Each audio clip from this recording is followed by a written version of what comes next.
일반적으로 사람이 오래 기다리는 것은 자기가 기대하는 바가 있는 것입니다. 그러니까 기다려서 오는 것, 맞이하게 되는 것, 맞이하게 되는 것 또는 사람, 그런 경우는 내 편이다 이렇게 생각되는 경향들이 있습니다. 이것은 뭐 우리나라 사람이든 유대인이든 상관없이 그대로 적용된다고 봅니다. 유대인들은 메시아를 오랫동안 기다렸습니다. 그들은 메시아만 오면 자기 민족이 세상의 중심이 될 거라는 생각도 했습니다.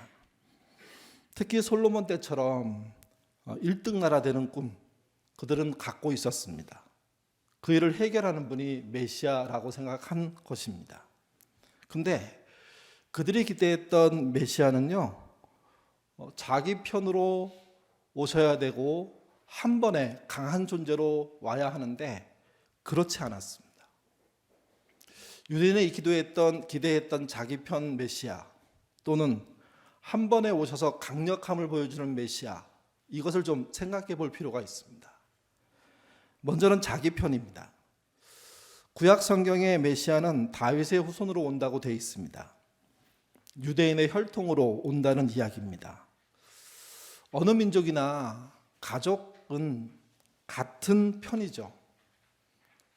전에도 말씀드리고 우리도 서로 얘기할 때 자주 하는 말 중에 하나는 버스를 타고 버스가 사고가 나면 버스에 탄 사람은 다 같은 편이라고요.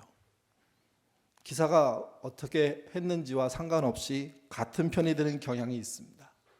같은 차를 탔다는 이유 때문에 그렇습니다. 근데 같은 민족의 메시아로 온다고 확신한다면 그 메시아는 당연히 자기 편이어야죠. 같은 편이 돼야 되지 않습니까? 근데 문제는 이겁니다. 메시아로 오신 예수님은요, 유대인의 편이 아니었습니다. 유대인을 사랑하지 않았다는 뜻이 아닙니다. 사랑하지만 그들의 편이 아닙니다. 근데 그들의 편이 아니란 말은 메시아가 그들의 편이 되기 싫다는 뜻이 아니라 유대인들이 메시아 편으로 살지 않았다는 뜻입니다. 이미 멀찍이 떨어져서 메시아와 무관한, 하나님과 무관한 그런 존재로 살았던 거죠. 이게 유대인이 기대했던 메시아에 관련된 가장 큰 실수입니다. 그래서 등장한 예수님이 메시아로 오신 그분이 이렇게 말합니다. 마태복음 4장 17절 같이 읽겠습니다. 이때부터 예수께서 비로소 전파하여 이르실 때 회개하라 천국이 가까우니라 하시더라. 잘 살아왔다면 회개하라는 얘기를 왜 할까요? 고맙다는 얘기를 하죠. 나도 너희 만나고 싶었다. 이날이 고대됐다. 정말 고맙다. 합당한 삶을 살고 만나는 그들이 만족하다면 메시아는 기쁨의 표현을 했을 겁니다. 근데 예수님이 오시는 장면 내내, 유대인을 만나는 장면 내내 기쁨 표현은 없습니다. 뭐 어거지로 찾는다면 가나의 혼인 자체에서 포도주 만들어진 사건, 원래 주님이 그런 마음으로 오셔야 하는 것이고 그렇게 오셨겠죠. 근데 와서 만난 그들은요, 회개하지 않으면 도대체 만날 상대가 아니라는 겁니다. 천국에 도착하는 건 물론이고요. 그러니 예수님이 자기 편이라고 기대했던 그들의 입장에서 예수님이 자기 편이 아니라 회개를 종용하는 분이라고 등장하니 이게 보통 짜증나는 일이 아닙니다. 보통 혼돈스러운 일이 아니라는 겁니다. 여러분, 우리도 분명히 생각해야 됩니다. 예수님이 여러분의 편이겠죠. 여러분의 편으로 오신다고 했을 때 여러분을 기쁘게 맞이하실까요? 아니면 회개하라고 말씀하실까요? 이거 생각해 보셔야 됩니다. 나는 내 마음대로, 내 방식대로, 내 욕심대로 살고 난 다음에 다시 오시는 예수님을 만났을 때 그분이 나를 환영하고 기뻐하고 정말 고마워할까? 이거 물어보셔야 됩니다. 스스로에게. 이 말은 이런 말로 이렇게 바꿀 수 있습니다. 그분이 내 편이 돼야 한다는 게 아니라 내가 그분의 편이 돼야 된다는 거죠. 내가 그분이 나를 만족시키는 분이 아니라 내가 그분에게 만족함을 드린 게 있느냐 하는 겁니다. 유대인은 없었습니다. 그래서 주님은 등장하는 그 순간부터 집요하게 회개하라고 말씀하십니다. 회개해야 한다. 어디에? 천국에, 하나님의 나라에. 두 번째는 유대인들은 메시아가 한 번에 온다고 생각했습니다. 한 번에 강력한 그 절대적인 힘을 가진 능력자로 오실 거라고 생각한 거죠. 그들의 기대는 그렇게 오신 분이 세상을 단번에 심판해 줄 거라고 생각했습니다. 근데 문제는 메시아는 한 번 오지 않잖아요. 성경에 몇 번 옵니까? 2번 오게 돼 있습니다. 한 번은 어떻게 오십니까? 다윗의 후손으로. 다윗의 후손이란 말을 쫓아 올라가 보면 가장 처음에 약속은요, 여자의 후손이었습니다. 여자의 후손이 가장 오래된 약속입니다. 같이 보시죠. 창세기 3장 15절입니다. 읽겠습니다. 내가 너희로 여자와 원수가 되게 하고 내 후손도 여자의 후손과 원수가 되게 하리니 여자의 후손은 내 머리를 상하게 할 것이요 너는 그 팔꿈치를 상하게 할 것이니라 하고, 메시아는 남자가 개입되지 않은 상태에서 여자만의 후손으로 오십니다. 그분은 우리가 월요일 날 살펴봤던 것처럼 고운 모양도 없고 풍채도 없고 흠모할 만한 아름다운 것이 없습니다. 평범 또는 평범 이하의 모습으로 온다는 겁니다. 또 그분은 강력한 힘을 소유한 용사로 오시지 않습니다. 어떻게 오시냐면요, 죄를 감당할 어린 양으로 오신답니다. 이미 유대인들은 틀렸습니다. 그들이 자기 민족의 메시아로 오신다고 그렇게 열망하고 있는 분에 대한 성경의 진술은 강력한 왕이 아닙니다. 군대의 수장이 아닙니다. 군대를 끌고 오는 분이 아닙니다. 그분은 여자의 후손으로 남자의 개입 없이 오고, 외모적으로 형편없는 모습으로 오고, 그리고 실제적으로는 죄를 감당해서 죽는 어린 양과처럼 온다는 이야기죠. 근데 그것을 믿지 않은 겁니다. 첫 번째 모습이 그러고 두 번째 모습은 심판해 주러 오십니다. 아마 이걸 믿었던 것 같습니다. 어떻게 오느냐? 사도행전 1장 11절 같이 읽겠습니다. 이르되 갈릴리 사람들아 어찌하여 서서 하늘을 쳐다보느냐? 너희가 가운데서 너희로 올려가신 이 예수는 하늘로 가심을 본 그대로 오시리라. 이게 재림입니다. 파루시아라고 그러죠. 신약에 300회 이상 나오는 이야기입니다. 조금 나오는 얘기가 아니라 지속적으로 반복적으로 시시때때로 나오는 말입니다. 신약 성경에 이렇게 많은 얘기가 나온다는 이야기는 동시에 유대인들도 이런 얘기들에 대해서 어느 정도 들었다는 거죠. 이 재림, 이런 거에 대해서는 기대조차 하지 않았습니다. 2번에 걸쳐 오겠다는 이야기가 성경의 이야기인데, 그 성경의 이야기는 깡그리 무시하고 본인이 기대하는 메시아 단 한 번에 와서 자기들을 회복해 줄 그 전능자, 그를 기대한 겁니다. 그러니 그분을 만났을 때 그분의 반응이 다를 수밖에 없죠. 재림의 결과로 등장하는 이야기는 참 많습니다. 그 재림의 결과가 대표적으로 심판 아닙니까? 여러 가지 심판의 얘기가 있는데 그 중에 하나가 요한복음 5장 29절입니다. 같이 읽겠습니다. 선한 일을 행한 자는 생명의 부활로, 악한 일을 행한 자는 심판의 부활로 나오리라. 재림의 결과이고 심판의 결과입니다. 그런데 이것은 또한 재림과 무관하게 재림을 맞이하지 못한 사람들이 겪게 될 마지막 부활, 그 내용을 말하는 겁니다. 어떤 사람은 생명의 부활로, 어떤 사람은 심판의 부활로. 우리말에 헛똑똑이란 말이 있습니다. 하나님에 대해서 전문가라고 말했던 유대인들은 이렇게 자기식으로 예수님을 메시아를 이해했던 겁니다. 믿고 있었던 겁니다. 그렇게 요구했던 겁니다. 그런 식으로 기다리면 된다고 생각했던 겁니다. 근데 그런 식으로 기다렸기 때문에 안 된 겁니다. 이 땅에 오신 주님은 끊임없이 유대인들과 싸우셨습니다. 그들의 말 한마디 갖고 꼬투리 잡고 언쟁을 일으키셨습니다. 참 곤란합니다. 왜? 그들은 예수를 기다린 사람들인데. 물론 메시아를 기다렸지 예수는 기다리지 않았을 겁니다. 나중에 예수를 십자가에 못 박혀 죽이면서 그들은 이렇게 생각했겠죠. 진짜 메시아는 다시 온다고. 진짜 다시 온다. 진짜 온다고. 그렇기 때문에 이 메시아는 죽이는 것으로 끝내자고. 유대인의 행적을 볼 때 우리에게도 비슷한 일을 할 수 있다는 가능성이 있는 걸 알게 됩니다. 우리의 기대가 지나쳐서 메시아가 오신다는 그 재림의 약속들의 이야기와 다르게 전개되면, 그러면 우리도 유대인과 같은 꼴이 되게 된다는 겁니다. 그래서 우리도 착각하지 않아야 됩니다. 예수님은 내 편으로 오시는 분이 아니라 심판의 주로 오십니다. 그 심판의 주를 앞에서 심판을 통과하려면 우리가 그분의 편이 돼야 됩니다. 그분의 편이란 편들었다는 뜻이 아니고요, 그분의 방식대로 살았다는 뜻입니다. 오늘 본문 고린도전서 1장 우리가 읽은 그 이야기 속에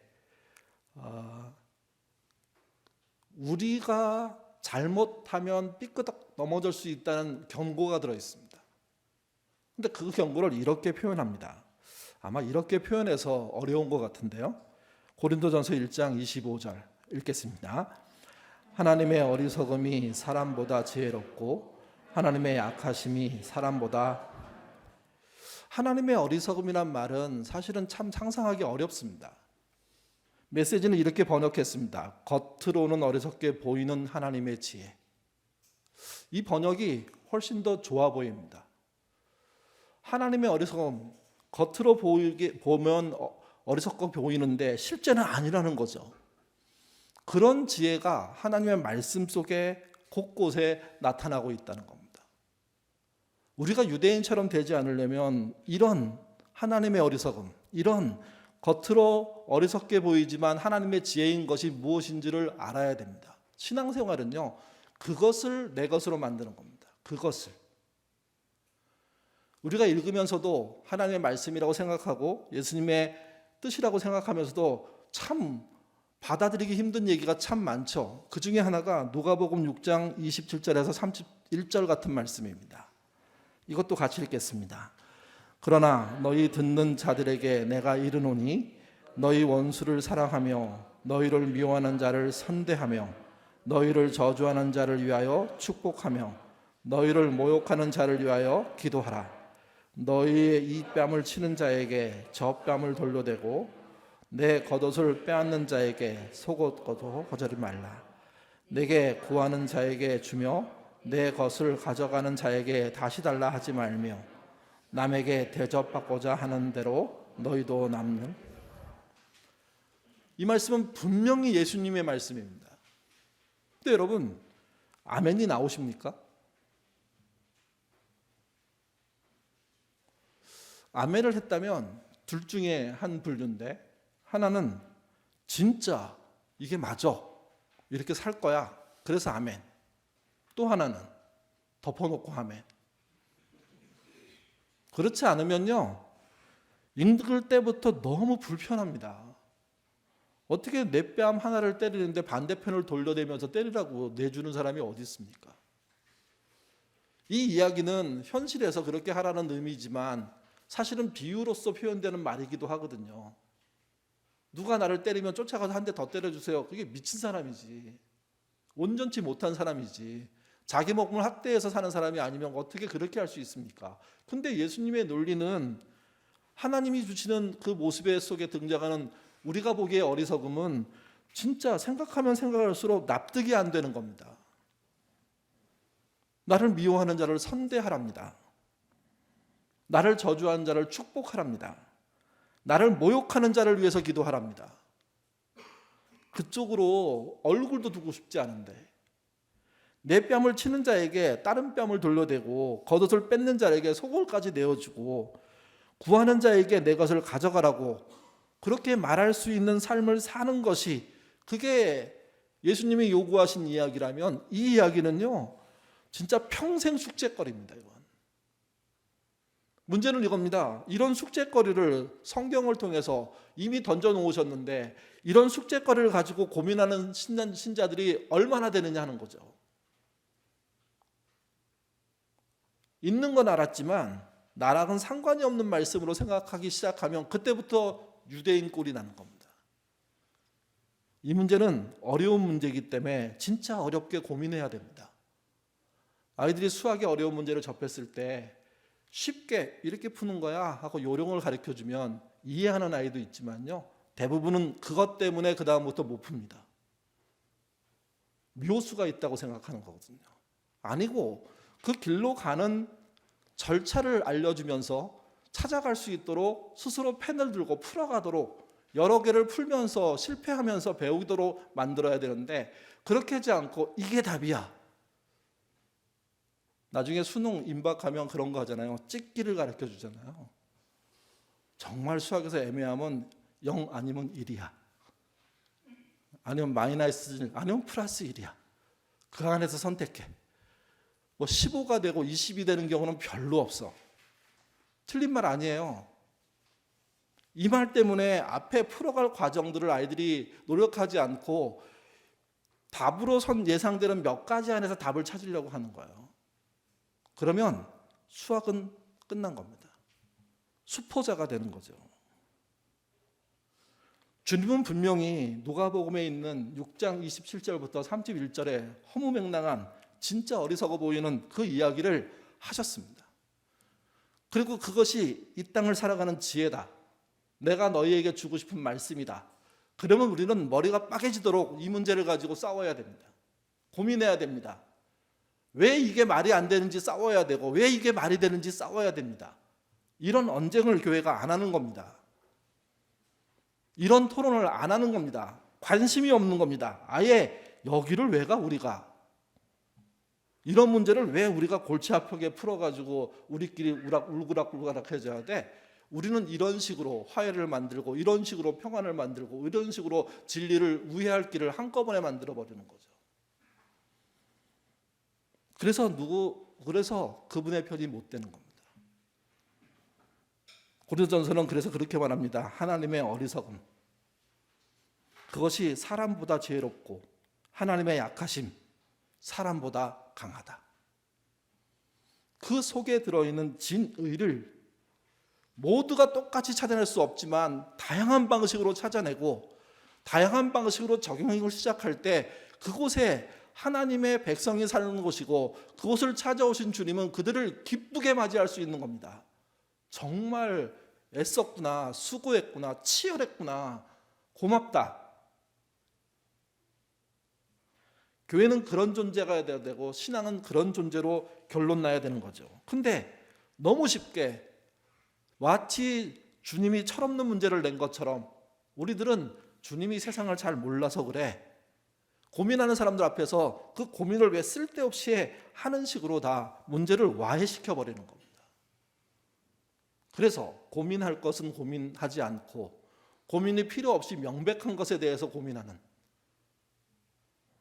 희생하고 노력하고 수고해야 될, 에너지를 써야 될 것에서는 아무 일도 하지 않고, 필요 없이 명백한 일 앞에서, 쉬운 일 앞에서만 답을 찾는 그런 신자로 사니 그들을 맞이한 주님이 그들을 기쁘게 볼 이유가 없다는 겁니다. 고린도전서 1장 25절 그 밑으로는 비슷한 이야기가 또 나옵니다. 26절부터 29절입니다. 읽겠습니다. 형제들아, 너희를 부르심을 보라.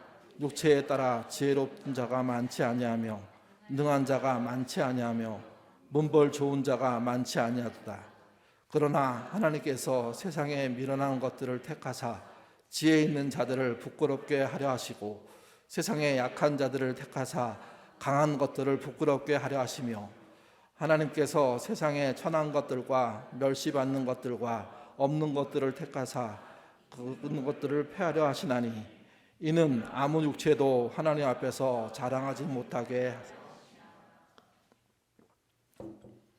이 말도 읽으면 읽을수록 이해가 된 듯 하면서도 안 됩니다. 그러면 우리는 미련한 자가 돼야 되나? 약한 자로 살아야 되나? 천시와 멸시받는 걸 당연히 여기면서 살아야 되는 건가? 기뻐도 자랑하지 못하고 감사한 일이 생겨도 고마워하지 못하는 그런 모습으로 살아야 된다는 이야기인가? 더 기분 나쁜 건 26절에 너희 중에 육체를 따라 지혜로운 자가 많지 않고 능한 자가 많지 않고 문벌 좋은 자가 많지 않다고 얘기합니다. 바울 참 대단한 사람입니다. 동료 그리스도인들에게 이렇게 말할 수 있다는 것. 물론 실제 그 당시 교회에 문벌 좋은 자가 많지 않았습니다. 근데 여러분, 문벌 좋은 자가 점점 많아지고 있는 건 사실이었습니다. 없는 게 아닙니다. 그럼에도 불구하고 예수님이 말씀한 것처럼, 흉내내는 건지 모르겠지만 예수님의 준하는 말을, 비슷한 말들을 던지고 있는 겁니다. 어떻게 미련한 자들이 택함을 받아서 지혜로운 자를 부끄럽게 할까요? 어떻게 약한 사람들이 택함을 받아서 강한 자를 부끄럽게 만들까요? 어떻게 천하고 멸시받은 사람들이, 없는 사람들이 택함을 받아서 모든 걸 소유하고 누리고 있는 사람들을 부끄럽게 만들까요? 그것은 우리가 할 수 있는 일이 아니라 하나님이 하시겠다는 일입니다. 그 일을 믿으라는 이야기를 하고 있는 겁니다. 그러니 그들의 방식에 의해서 지혜로운 자를 따라가지 말고, 세상에 강한 것을 쫓는 자를 따라가지 말고, 세상에 능력 있고 소유되고 상류층이 사는 사람들의 삶을 따라가지 말라는 거죠. 그들의 방식은 너를 죽이는 방식이라는 겁니다. 미련해 보이지만, 약해 보이지만, 천해 보이지만 그 안에 진실을 따르고 진리를 따르는 용기와 수고로 살아가는 게 더 중요하지, 세상의 성공한 자를 모델로 살아가는 것처럼 미련한 방법은 없다는 이야기를 하고 있는 거 아닙니까? 교회는 여기에 아멘해야 되고요, 이 방법이 뭘까 함께 찾아가야 되는 겁니다. 또 하나, 이것은 여기 등장하는 영리한 사람들, 영향력 있는 사람들, 상류층 사람들을 전부 다 교회에서 쫓아내라 이런 뜻도 아닙니다. 그들 안에서도 자신이 갖고 있는 영리함과 자신이 갖고 있는 영향력과 상류층의 삶이 얼마나 헛헛한 삶인 걸 알고, 그 삶이 전부가 아니라 함께 자신의 환경과 다른 사람들과 뭉쳐 사는 사람들에 대해서 새롭게 생각하는 지혜와 도전들이 있어야 한다는 거죠. 이게. 팀 켈러는 이것을 두 개의 반전이라고 표현했습니다. 첫 번째가 응보의 반전, 그러니까 행함을 갚는 게 응보 아닙니까? 거기에 반전이 있답니다. 같이 읽어보죠. 죄를 짓고 살면서 바라던 성공은 결국 저주로 변한다. 죄는 자유와 보상을 가져주는 것 같지만 결과는 속박과 재앙이다. 죄에는 부메랑 효과가 있어서 배신하는 사람은 배신당하고 속이는 사람은 속고 칼로 살아가는 사람은 칼로 죽는다. 보응이라는 게, 또는 응보라는 게 실제 어떻게 이루어지고 있는지에 대해서 오해하고 있다고 그는 지적하는 것이고, 제대로 이해해야 한다는 거죠. 죄를 짓고 성공을 하면 잘 되는 게 아니라 뒤에 가서 저주를 받는다고 얘기하고, 죄는 자유와 보상을 가져주는 것 같지만 속박과 재앙이랍니다. 응보에 세상적인 이해와 다른 반전이 있다는 겁니다. 어디에? 하나님의 나라에, 부활의 세상에. 구속에도 반전이 있습니다. 같이 읽겠습니다. 하나님은 세상을 구하시기 위해 강하고 지혜로운 사람을 대신 약하고 어리석은 사람들을 택하신다. 나아가 그분은 연약함에도 불구하고가 아니라 연약함을 통해서 구원의 일들은 강력한 힘을 지닌 자가 얻는 게 아니랍니다. 약하고 어리석은 자들이 얻게 되는 결론이 된답니다. 실제 강한데 자기의 약함을 아는 사람들, 실제 부한데 그 부가 자기를 살릴 수 없다는 사실을 아는 사람들, 그래서 약함을 볼 줄 알고 약할 줄 알고 약하게 사는 연약함을 가진 사람들, 그들은 구원받습니다. 하나님을 의지함으로. 근데 그게 아니라면, 그 강함을 의지한다면 그것 때문에 구원받지 못한다는 겁니다. 이런 이야기를 예로 들면 성경에 부지기수로 나옵니다. 서열과 관계돼서 생각해 보면 서열이 역전되는 이야기가 참 많은데요. 가인과 아벨 사건, 큰아들과 작은아들이 순서가 바뀌잖아요. 뭐로 바뀝니까? 제사를 드리는 행동을 통해서 바뀝니다. 하나님이 받아들이고 받아들이지 않고. 이스마엘과 이삭도 똑같습니다. 아브라함의 큰아들을 찾고 모든 사람들이 이삭이라고 얘기하는데 아닙니다. 이스마엘입니다. 근데 하나님의 뜻은 이스마엘에게 있는 게 아니라 이삭에 있었습니다. 에서와 야곱도 똑같습니다. 또 아론과 모세 역시도 똑같지 않습니까? 아론이 형이고요, 모세가 동생입니다. 근데 아론이 그렇게 고백하죠. 모세의 입에서 나오는 것은 하나님의 말씀이고 나는 그 말씀을 전달하는 스피커라고. 형들 대신 다윗입니다. 남자의 후손 대신 여자의 후손입니다. 예수님 시대로 오면요, 예루살렘 대신 나사렛입니다. 서열이, 견고한 서열이 그분의 나라 앞에서는 여지없이 파괴됩니다. 무너집니다. 중요한 건 그래서 서열이 아니라는 겁니다. 하나님의 뜻을 쫓냐 마냐, 여기가 중요합니다. 세속적인 기준이 파괴됩니다. 하나님은요, 젊은 하갈 대신 노쇠한 사라를 통해서 계통을 이으셨습니다. 미모의 라헬 대신 미모에 밀린 레아를 인도해 주십니다. 자식을 많이 낳은 분인나보다 불임 때문에 통곡하는 한나와 함께 하십니다. 성경에 이런 이야기는 부직수로 많다는 겁니다. 국력의 파괴는 어떨까요? 하나님은 시대마다 패권 국가의 반대편에 서셨습니다. 애굽의 반대편에 서셨고, 아시리아의 반대편에 서셨고, 바벨로니아의 반대편에 서셨고, 페르시아, 그리스, 로마의 반대편에 서셨습니다. 그 반대편에 있는 나라가 어디입니까? 이스라엘입니다. 히브리 민족 노예에서 이스라엘로 바뀐 그들이 국력 파괴를 경험한 현장의 사람들입니다. 여러분, 지금도 강대국인 미국, 영국, 러시아, 독일, 중국, 일본, 하나님은 그들을 통해서 역사하지 않으십니다. 약소 국가를 통해서 세계를 움직이시죠. 믿기지 않고 이해가 되지 않을 겁니다. 왜? 여전히 미국은 최강이고 1등 국가며 영국은, 독일은, 일본은, 중국은 그야말로 기라상같이 커져가는 나라들 아닙니까? 이미 앞에서 국력이 파괴되는 현상들을 봤다면 신자는요, 미국이 뭘 할 수 있다고 생각하지 않습니다. 영국과 독일과 러시아, 중국과 일본이 뭔가를 바꿔낼 수 있다고 생각하지 않습니다.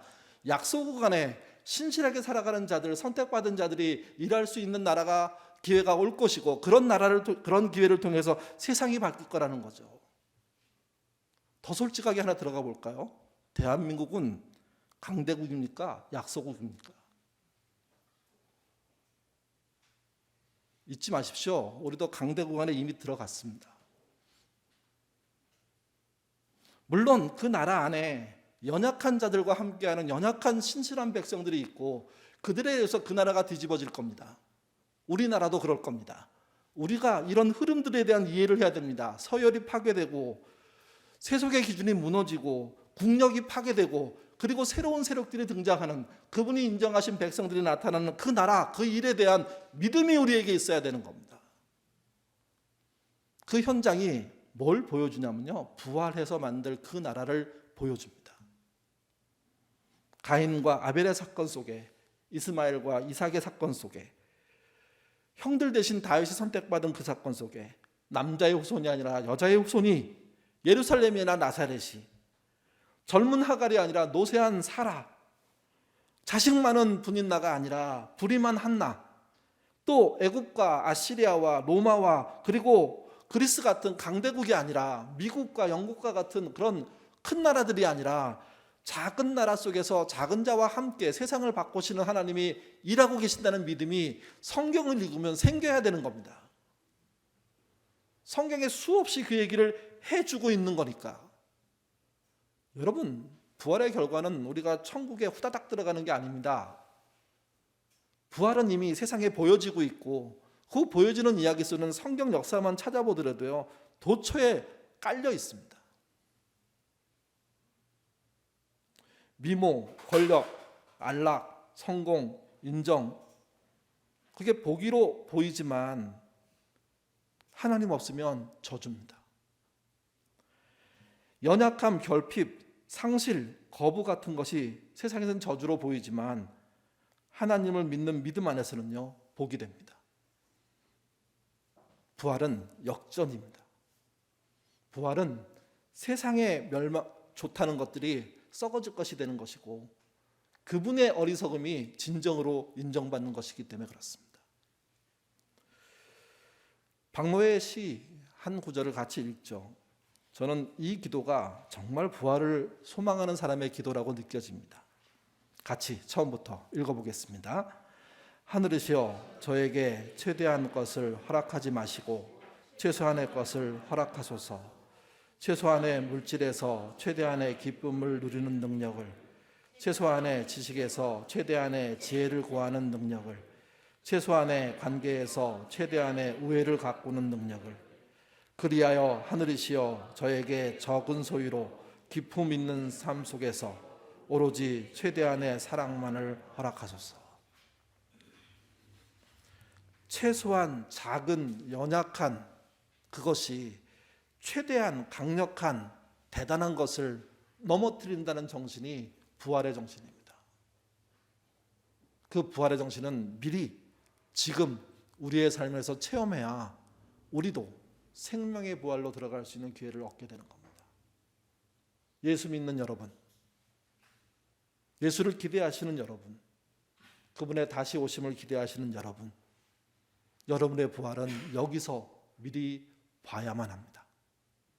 성경의 방식으로 그 방법들을 여러분의 스타일로 찾아가셔야 됩니다. 아둘람은 그런 이야기가 나눠지는 곳이 되어야 됩니다. 최소한의 물질로 기쁨을 누리는 삶, 최소한의 지식으로 최대한의 지혜를 구하는 삶, 최소한의 관계 속에서 최대한의 우애를 만들어내는 그런 삶들이 우리 안에 쌓여가기 시작할 때 그 기품 있는 모습들이 세상의 소금과 빛의 모습으로 등장하는 겁니다. 부활의 미리 보기를 우리가 못한다면 진짜 생명의 부활로 이어지는 일 또한 유대인처럼 막힐 수가 있습니다. 그래서 우리가 그거 뒤집읍시다. 유대인 방식으로 쫓아가지 않고 유대인 방식으로 만만하게 하나님을 대하지 않고 부끄럽고 겸손하고 어려운 문제들 앞에 어려워하며 힘든 문제를 풀기 위해서 서로 머리를 맞대고 중보하고, 그래서 작지만 연약하지만 별 볼 일 없지만 세상에 강한 것을 이기는 하나님의 역사에 참여하는 그 맛을 보는, 그래서 부활을 여기서 누리게 되고 알게 되는, 그래서 그 나라 갔을 때 낯설지 않은 그런 삶 사시기를 주님의 이름으로 부탁드립니다. 기도하겠습니다. 우리는 허황된 교회의 이야기들 속에 길 잃은 사람들일지도 모릅니다. 무조건 잘 되고 내 편 되신 하나님의 은혜 속에 살 수 있다는 자신감, 어디서 나온지 모르겠는데 우리에게 그런 게 있습니다. 우리가 정말 잘못해도 구원받는다 하는 이야기를 서슴지 않고 하는 사람들도 얼마나 많은지 모릅니다. 예수 믿으면 구원받는 게 맞지만 예수 믿는다고 말하면서 예수의 뜻대로 살지 않는 것은 구원에서 열어된 것 아닌지 고민하는 우리가 되도록 인도하여 주옵소서. 주님은 오늘 말씀들을 통해서 세상에 미련하게 보이는 것에 대해서 말씀하셨습니다. 주님의 황당한 주문들, 오리를 가자고 하는 자에게 심리가는 그런 삶의 태도들, 오른밤을 내드는 자에게 왼밤까지 내주면서 겉옷을 뺏어가는 자에게 속옷까지 내어준다는 이 사고들, 이게 무슨 뜻인지 우리가 더 깊이 묵상하고 실제 삶에서 실현하는 그런 신앙 공동체 될 수 있도록 하나님 인도하여 주옵소서. 세상에 밀어나는 것들이 정말 세상의 지혜로운 것들을 이길 수 있을까요? 우리의 욕심으로는 할 수 없지만 믿음으로는 할 수 있다는 게 성경의 이야기입니다. 우리 개인도 물론이고 예인교회가 정말 하나님의 어리석음을 통하여서 세상의 지혜로움을 이기는 그런 경험이 쌓이는 공동체 되도록 인도하여 주옵소서. 그것은 부활을 보는 것입니다. 부활이 우리 주변에서 미리 볼 수 있는 일임에도 불구하고 죽어서나 볼 거라고 생각하는 그런 착각 속에 살지 않게 하시고 날마다 부활을 경험하는 신자 되게 하셔서 부활의 그날, 그 영광스러운 날, 정말 이 땅에서 이루어졌던 그 은혜스러운 일이 그곳에서 이루어지는구나 하는 확인하는 그런 신자 될 수 있도록 인도해 주시고, 특별히 예인의 식구 한 명 한 명 그 누구도 빠지지 않고 그날에 그분의 혼인잔치에 참여하는 우리 모두가 되도록 인도하여 주옵소서. 감사하며 예수님 이름으로 기도드립니다. 아멘.